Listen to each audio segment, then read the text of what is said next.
There could be a new vaccine out by next month, and this one would require only one dose. The Johnson & Johnson company just submitted its emergency use request to the FDA. Now, the shot is showing to be 66% effective, so that's lower than the other COVID vaccines on the market, as we know, but it's also different. Theirs does not require special freezers for shipping.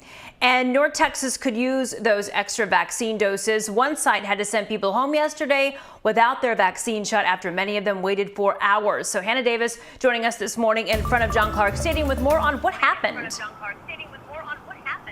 Yeah, good morning, Kara. It was not good yesterday. A lot of people really frustrated. And the officials out here say they're actually going to change the way they do things going forward because of what we saw in the last 24 hours. Let's take a look at the issues. Then we'll talk about the solutions that they're finding. So this was the scene at John Clark Stadium in Plano less than 24 hours ago. Long lines that weren't really moving as quickly as many would hope. We started getting calls from frustrated people saying they showed up at their allotted time, had trouble figuring out even where to go, and ultimately waited for hours before being turned away because operations had shut down for the day. Now, my colleague Damon Fernandez spoke to one woman who said she got an email saying she's supposed to arrive at 2 o'clock for her dose, which she did. But she says come 4 o'clock, she was still waiting in line, and then she was told things were shutting down for the day without an explanation. What was going through your mind? I was going through, oh, you don't want to hear that. I'm sorry. You probably just don't want to hear that.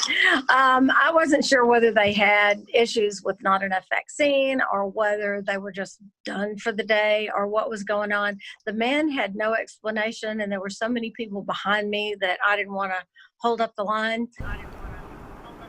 Now, the county actually called Diane while we were on the line with her. Officials apologized. They rescheduled her appointment.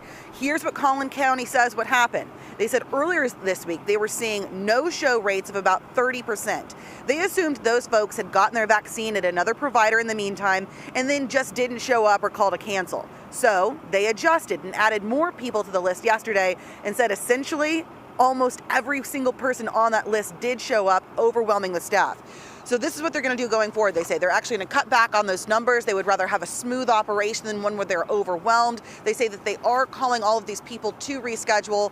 They're going to try and make this smoother going forward again. And really, it's about not overwhelming the staff with too many people coming out here. So we'll see if it gets better in the future. Back to you. I know being a couple months into this rollout, a lot of people are hoping that those issues can get worked out. Thank you, Hannah.